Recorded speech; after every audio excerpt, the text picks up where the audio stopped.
this is Sophie from Newangie. Here, this machine is our real Picosecond machine. Today, our engineer will test the three important parameters showing this machine: the energy, the pulse width, and the wavelength.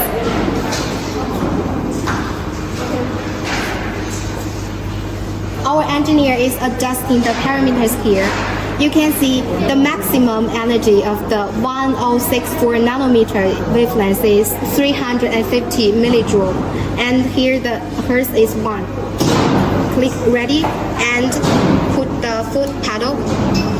Now the testing is on. This is our professional analysis devices. We use this coherent. And here you can see the energy is changing, but the energy is on 350 joule or more than 350 millijoule. Here you can see the pulse width is about 500 picoseconds.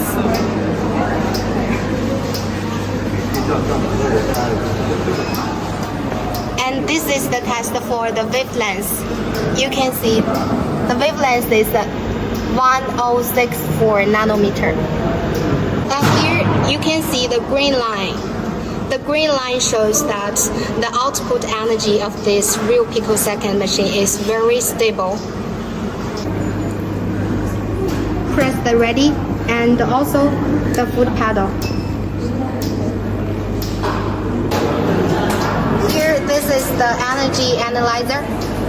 Is about 200 millijoule.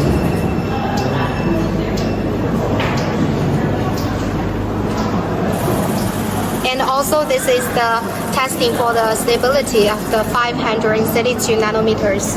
The green line also shows the stability of the output energy. Here you can see the pulse width. It's about 500 picosecond.